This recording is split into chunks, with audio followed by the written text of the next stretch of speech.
पल्लवी और शिवानी। एक दिन दोनों बहुएं रसोई में काम कर रही होती है कि तभी उनकी सास सुषमा उन्हें बुलाती है। अरे बहू, जरा इधर तो आना। शिवानी, जरा जाकर देखना सासू माँ क्या कह रही हैं। दीदी आप ही देख लो ना जाकर, आपको भी तो सुनाई दे रहा है। अरे मैं आटा गूंद रही हूँ ना, तुम चली जाओ। हाँ तो मैं भी तो सब्जी काट रही हूँ ना दीदी। अरे बहू, जल्दी आओ। ओह, ये तो जाएगी नहीं, मैं ही जाकर देखती हूँ कि क्या करना है। पल्लवी सुषमा के कमरे में जाती है। जी मम्मी जी, क्या हुआ? शाम को घर पर कुछ मेहमान आने वाले हैं, तो तुम अच्छा सा खाना बना लेना बहू। ठीक है मम्मी जी, आप बता दीजिए क्या क्या बनाना है और कितने लोग आ रहे हैं। सुनील की मौसी जी और उनका पूरा परिवार आ रहा है। कुल मिलाकर 3 लोग और हमें मिलाकर हुए 9 लोग। तो अभी से ही तैयारी करना शुरू कर दो। और हाँ, घर की सफाई भी कर देना, हाँ, अच्छे से। जी मम्मी जी, सब काम हो जाएगा, आप चिंता मत कीजिए। पल्लवी शिवानी को घर में मेहमान आने वाले हैं इसके बारे में बताती है। क्या 9 लोगों का खाना बनाना होगा, घर की सफाई करनी है? बाप रे, सासू माँ ने तो हमें घर की नौकरानी ही समझ कर रखा है। ऐसा नहीं बोलते शिवानी, हम इस घर की बहू हैं और घर के काम करना हमारा फर्ज है। दीदी तो है ही सासू माँ की चमची, जब देखो सासू माँ सासू माँ। मैं तो इतना सारा काम नहीं करने वाली। शिवानी कपड़े लेकर गमला साफ कर रही होती है और चक्कर आने का नाटक करने लगती है। मेरा सर चकरा रहा है। तभी वहां पल्लवी और सासू माँ जाते हैं। अरे बहू, क्या हो गया तुम्हें? मम्मी जी, बहुत तेज सर में दर्द हो रहा है। तुम एक काम करो शिवानी, आराम कर लो। नहीं नहीं दीदी, घर में मेहमान आने वाले हैं, मुझे आपकी मदद करनी चाहिए। अरे कोई बात नहीं शिवानी, तुम आराम कर लो, मैं सब काम कर लूंगी। ठीक है दीदी, अगर आप इतना कह रही हैं तो आराम कर लेती हूँ। शिवानी आराम से अपने कमरे में मैगजीन पढ़ रही होती है। इसे कहते हैं आराम की जिंदगी। इतना सारा काम।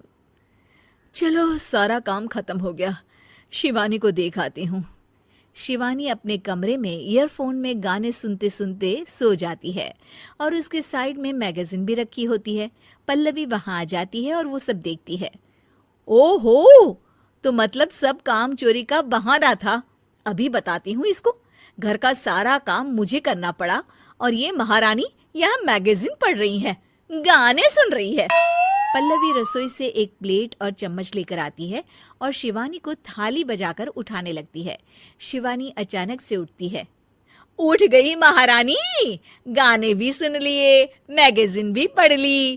तुम तो बहुत बड़ी झूठी निकली शिवानी। तुमने सर दर्द का बहाना बनाया ताकि काम करने से बच सको। हाँ, बनाया बहाना, तो क्या करती, इतने सारे काम करती। मुझे कोई शौक नहीं है चापलूसी का। क्या चापलूसी? तुम्हें लगता है कि मैं सारे काम चापलूसी के लिए कर रही हूँ? और नहीं तो क्या। तभी वहां सासू माँ आ जाती हैं। अरे बहू, वो लोग बस आने ही वाले हैं, तुम तैयारियां कर लो। जी सासू माँ, तुझे तो मैं बाद में देखती हूँ। सब खाना खाने बैठते हैं और खाना शुरू करते हैं। तभी सुनील की मौसी बोलती है। वाह भाई वाह, खाना तो बहुत ही अच्छा बना है सुषमा जी, एक एक चीज में क्या स्वाद है। ये सुनकर शिवानी मुंह बना लेती है। उसे अपनी जेठानी की इतनी तारीफ रास नहीं आती। आपकी बहुएं तो बहुत ही अच्छा खाना बनाती हैं।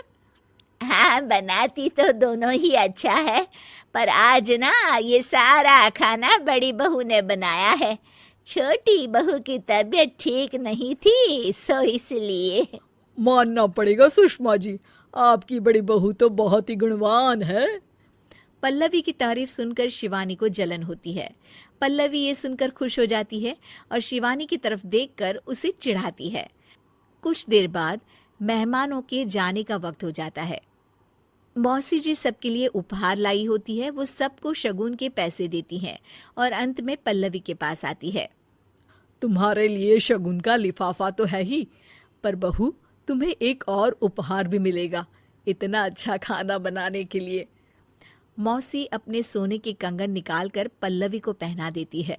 ये लो, ये मेरे मनपसंद कंगन है, अब से ये तुम्हारे हुए। धन्यवाद मौसी जी। ये देखकर शिवानी तो पूरी तरह से जल जाती है और गुस्से से रसोई में चली जाती है।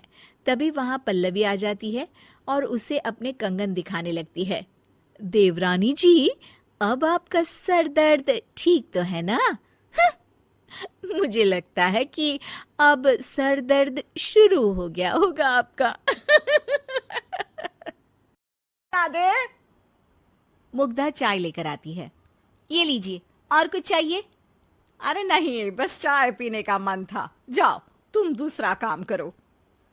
चाय पीने के थोड़ी देर बाद सास दोबारा मुग्धा को आवाज लगाती है।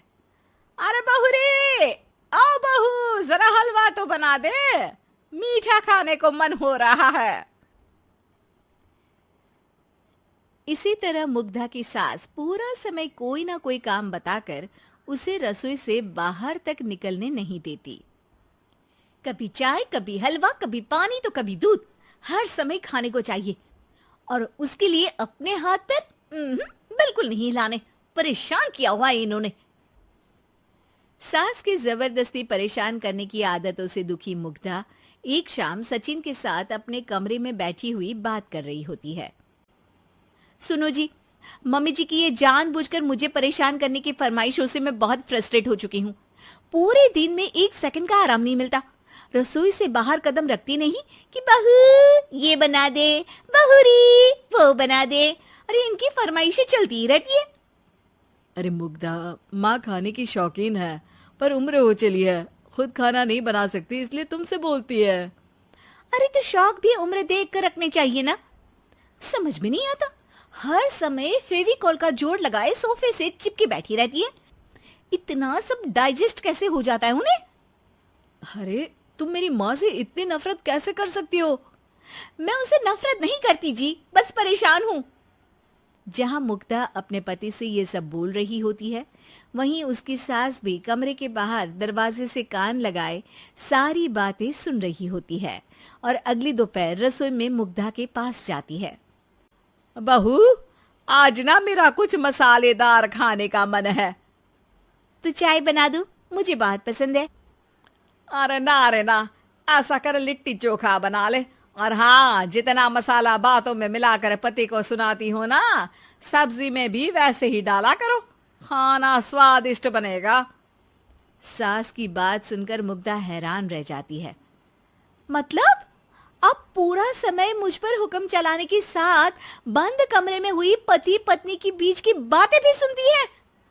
अरे बात जब मेरी थी तो सुनने में क्या दिक्कत है? ये कहकर सास वहां से चली जाती है। अरे अब तो हद पार हो गई, इस तरह से तो ये मेरा जीना मुश्किल कर देंगी। मुग्धा सास की हरकतों से परेशान उसका हल सोचने लगती है और इसी तरह कुछ दिन बीत जाते हैं, जिसमें सास का जन्मदिन आता है। मुग्धा बहुत खुशी के साथ अपनी सास को एंड्रॉइड मोबाइल गिफ्ट करती है। मम्मी, आपको सबसे बात करने के लिए बहुत दिक्कत होती है ना, कभी सचिन तो कभी मुझे बोलना पड़ता है, पर इस मोबाइल से आपको कोई दिक्कत नहीं होगी। एक जगह बैठे बैठे बहुत कुछ कर सकती हैं अब आप। मोबाइल देख सासू माँ खुश हो जाती है, पर उसे इस्तेमाल करना तो आता नहीं, इसलिए साइड में रख देती है। जिसे देख मुग्धा घर का सारा काम छोड़ मोबाइल सेट कर सास को इस्तेमाल करना सिखाने लगती है, जिसके बाद अब सास पूरा समय मोबाइल में ही लगी रहती है। हाय, जब से मम्मी को मोबाइल मिला है मेरी लाइफ में कितनी शांति आई है। अच्छा है, इसी तरह बिजी रहे तो मैं भी सुकून की जिंदगी जी पाऊंगी। अब मुग्धा जब मन करे काम करना, जैसा चाहे वैसा खाना बनाकर खाना, पूरा समय रिलैक्स और खुश रहने लगती है। क्या बात है, आजकल तुम बहुत चहक रही हो। अरे मम्मी जी से छुटकारा जो मिला है, अब ना फरमाइशें ना छुप छुप कर बातें सुनना। अच्छा, तो मोबाइल गिफ्ट करने की ये स्कीम थी। इसी तरह दिन बीतते हैं और अब मोबाइल पर लगी सास फरमाइशों की जगह सवालों के लिए बहू को आवाजें लगाना शुरू कर देती है। अरे बहू सुन तो, देख जरा किसी का फोन क्यों नहीं मिल रहा। रिचार्ज खत्म हो गया है, पर अभी 4 दिन पहले ही तो मैंने किया था, इतनी जल्दी कैसे खत्म हो गया। अरे मैंने कल तेरी कनाडा वाली मौसी सास से 3 घंटे बात की थी ना। क्या? इतना महंगा तो मोबाइल भी नहीं आया जितना महंगा इसका रिचार्ज पड़ रहा है। इसके बाद तो जैसे मुग्धा के दिन के 24 घंटे में से 20 घंटे सास के पास उनके मोबाइल रिलेटेड प्रॉब्लम सॉल्व करने की ड्यूटी ही बन जाती है। अरे मुग्धा, ये मोबाइल में अचानक तेरी मौसी सास की शक्ल क्यों दिखने लगी, और ये तो हिल भी रही है। मम्मी, ये गूगल डुओ का वीडियो कॉल है, इसमें आप बात करने के साथ एक दूसरे की शक्ल भी देख सकती हो। अच्छा, ये तूने मुझे पहले क्यों नहीं बताया। अब बताने के लिए पहले नहीं बताया। इसी बीच सचिन भी वहां आ जाता है और सास अपनी वीडियो कॉल में बिजी हो जाती है। क्यों, सास बहू में क्या गपशप चल रही है। इसे गपशप नहीं, दिमाग का दही होना बोलते हैं। पर तुम तो मम्मी को मोबाइल देकर बहुत खुश थी, फिर क्या हुआ। हाँ, उसका सुकून भी कुछ ही दिन मिला। अब घर के टंटे खत्म हुए तो मोबाइल की टिंग टिंग शुरू हो गई। देखो भाई, कुछ पाने के लिए कुछ खोना तो पड़ता है। आखिर तुमने मोबाइल अपने फायदे के लिए ही तो दिया है, तो फिर सवालों के जवाब भी देने पड़ेंगे, क्योंकि जब तक उनके हाथ में ये फुंथरू रहेगा तुम्हारी लाइफ में प्राइवेसी और सुकून रहेंगे। कहने का मतलब है अगर इससे प्यार बढ़े तो दाग अच्छे हैं। अरे मुझे पहले दिन से ही पता है मोबाइल किस मकसद से दिया गया है, भूलो मत, इससे पहले मैं बातें ही सुनती थी। सास की ये बात सुनकर मुग्धा शॉक में और सचिन हंसता रह जाता है।